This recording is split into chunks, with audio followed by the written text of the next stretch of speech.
Quando pensamos na DC Comics, logo lembramos de Superman, Batman, Flash e Mulher Maravilha, os personagens mais famosos, e normalmente é deles que o público espera ver filmes. Mas eu também quero que os heróis e vilões menos conhecidos tenham sua chance de brilhar no cinema. É por isso que eu tô tão ansioso pelo filme do Cara de Barro. Se ele fizer sucesso, pode ser que abra espaço para que outros personagens que nunca tiveram em um filme também ganhem a sua estreia nos cinemas. E um dos que mais merece essa oportunidade é o Caçador de Marte. Além de ser um dos heróis mais poderosos da DC, com habilidades como telepatia, metamorfose, invisibilidade, voo, super força e muitas outras, ele tem um estilo de combate que permitiria cenas de ação extremamente criativas. Mas o que realmente faz dele especial é a sua história. Diferente do Superman, que chegou à Terra ainda bebê e nunca conheceu Krypton, J'onn J'onzz viveu toda a sua vida em Marte. Ele tinha esposa, filhos, amigos e fazia parte da sociedade marciana. Quando seu planeta foi destruído, ele perdeu sua família, sua cultura e todo o seu povo, tornando-se o último sobrevivente da sua espécie. Esse passado torna sua jornada muito mais melancólica. Em vez de crescer encontrando esperança em um novo mundo, ele precisa aprender a seguir em frente após perder tudo o que amava. Essa mistura entre um herói quase invencível e um personagem marcado pelo luto faz do Caçador de Marte um dos personagens mais humanos e emocionantes da DC, com potencial para entregar um dos filmes mais impactantes da editora.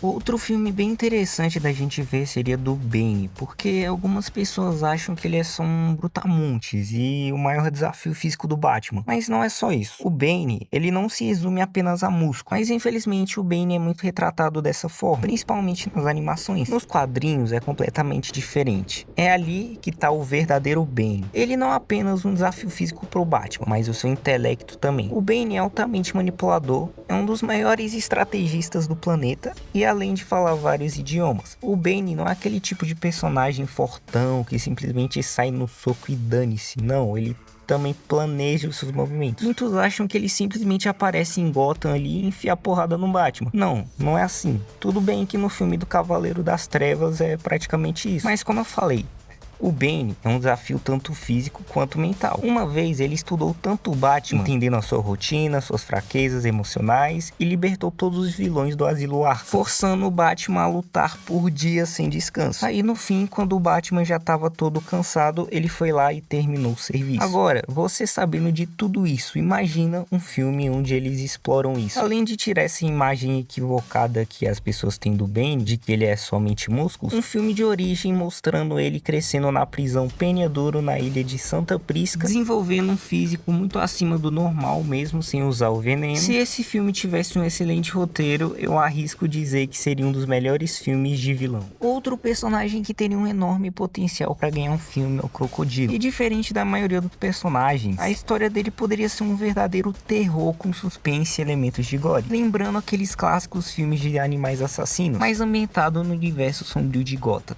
Imagine um filme em que as pessoas começam a desaparecer nos esgotos da cidade. A polícia investiga, mas ninguém consegue explicar o que está acontecendo. Os poucos sobreviventes falam sobre uma criatura gigantesca escondida nas profundezas, mas ninguém acredita. E aos poucos eles vão descobrindo que existe algo caçando nas sombras, transformando os túneis de Gotham em um verdadeiro labirinto de sobrevivência. O suspense funcionaria justamente porque o crocodilo não precisa aparecer o tempo todo. Quanto menos ele fosse visto, melhor. E mais assustador seria sons vindos da escuridão, pegadas enormes, corpos parcialmente devorados e ataques rápidos. Só isso criaria uma tensão constante, fazendo o espectador sentir que ninguém ali tá realmente seguro. Mas claro, tudo isso dependeria de um roteiro muito bem escrito, o que é um problema hoje em dia, né? Mas uma boa ideia só funciona quando existe uma boa história para sustentá-la. E tem uma coisa que eu quero que eles não façam: transformar o crocodilo em um anti-herói. Não.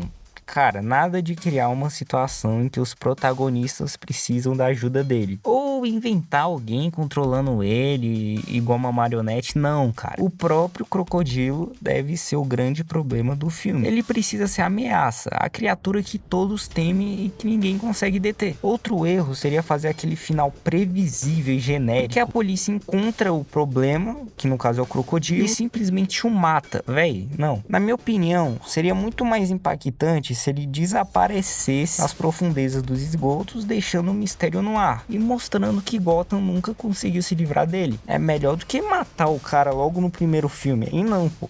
E a cena pós-créditos poderia fechar o filme da forma perfeita. Imagina, o Batman chega aos esgotos para investigar os desaparecimentos enquanto analisa as marcas deixadas nas paredes. Aí ele encontra as pegadas gigantescas nos esgotos. Então ouvimos um barulho vindo da escuridão, o Batman levanta o olhar e a cena corta para uma silhueta gigante nas sombras. Seria um final simples, mas extremamente eficaz e deixando claro que a verdadeira caçada ainda está para começar. Quando a gente fala de vilões do Batman, quase todo mundo pensa no Coringa, mas existe um personagem que poderia entregar um dos filmes mais diferentes e perturbadores da DC, o Espantalho. Jonathan Crane, um psiquiatra brilhante, especialista em psicologia, fascinado pelo comportamento humano diante do medo. Para ele, o medo não é apenas uma emoção, mas uma ferramenta de controle. Esse conceito por si só já daria origem a um filme muito diferente dos tradicionais filmes de super-herói. Imagine um vilão capaz de transformar o maior trauma de cada pessoa em realidade, através de sua toxina do medo. Cada vítima passa a enxergar seus piores pesadelos, perdendo completamente a noção do que é real e do que é ilusão. Isso abriria espaço para cenas de terror psicológica extremamente criativas, onde tanto os personagens